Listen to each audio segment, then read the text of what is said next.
మొదట లిస్టు చాలా వరకు మొత్తం బయటకు వచ్చేటటువంటి పరిస్థితి ఉంటది. సుమారు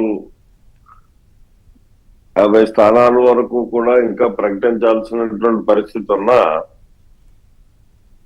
50 స్థానాల్లోనే ఏమన్నా 4-5 స్థానాలు మిగలొచ్చి తప్పించి ఉన్నాయన్నీ కూడా ఇవాళ ప్రకటించేటటువంటి పరిస్థితి ఉంటుంది.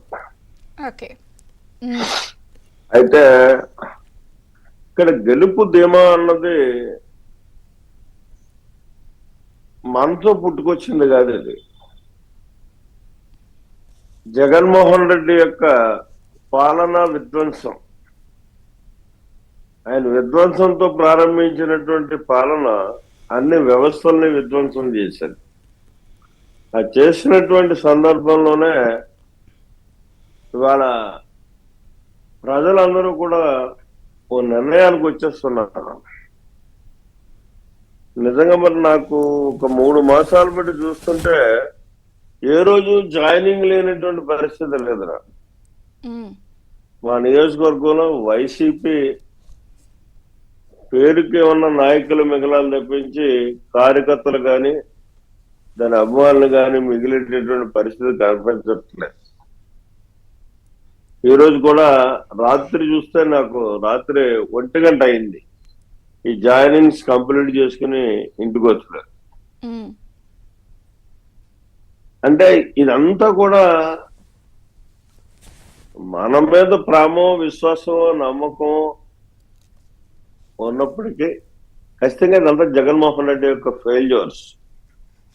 ఈ ఫెయిల్యూర్స్ నుంచి అతన్ని శాశ్వతంగా రాజకీయాల నుంచి బయటకు పంపకపోతే మళ్ళీ రేపు వచ్చినా ఇబ్బంది అవుతుంది అనేటటువంటి ఆలోచనతో ప్రజలు ఉన్నారు వేళ. దానికి కారణంగానే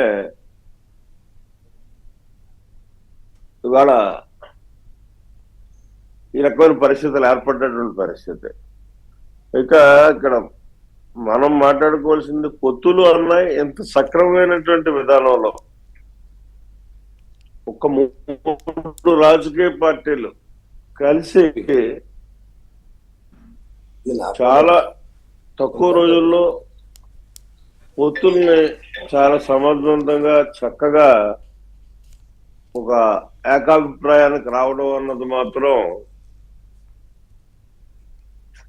ఇది విజయ శుభసూచకం అని చెప్పక తప్పదు. ఎందుకంటే అందులోని ఈ పొత్తులు సక్సెస్ అవ్వడానికి మరి కుర్రోడైనా సరే రాజకీయ అనుభవం అంత ఎక్కువగా లేకపోయినా చాలా చాకచక్యంగా పవన్ కళ్యాణ్ గారు వ్యవహరించారని చెప్పక తప్పదు.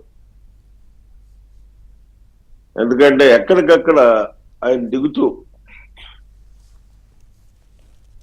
పొత్తుల్ని ఏదో రకంగా సక్సెస్ చేయాలనేటటువంటి తాపత్రయం కంట ఆయనలో ఈ రాష్ట్రాన్ని మనం పరిరక్షించుకోవాలి, పదవులు ముఖ్యం కాదు అనేటటువంటి ఒక తపన కనపడ్డది ఈ పొత్తులు విజయవంతం చేయడంలో పవన్ కళ్యాణ్లో మాత్రం. దాన్ని మనస్ఫూర్తిగా నేను అభినందిస్తున్నాను పవన్ కళ్యాణ్.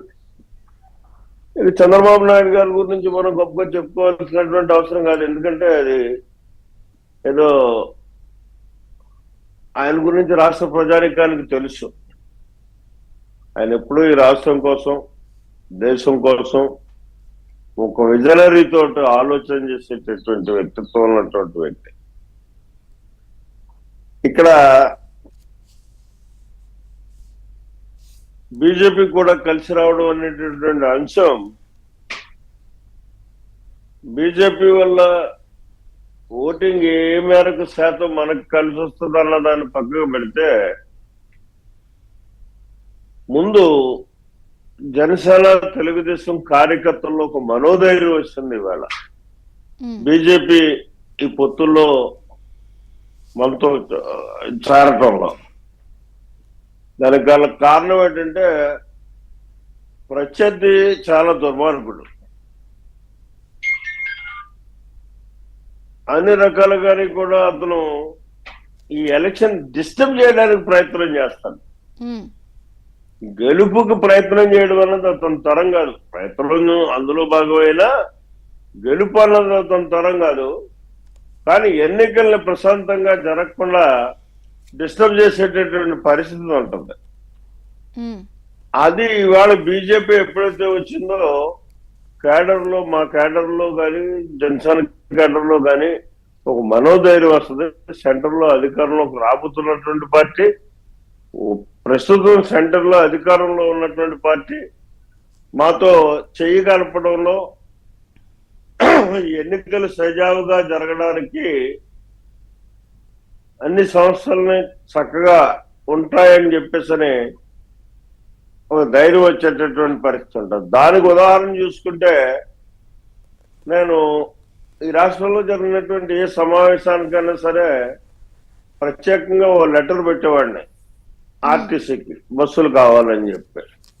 ఎప్పుడు నో అనే చెప్పారు. ఈవేళ లెటర్ కంటే ముందే ఆర్టీసీ వారు ఫోన్ చేసి మీకు ఎన్ని బస్సులు కావాలి సార్ అని అడిగినటువంటి పరిస్థితి ఉంది అంటే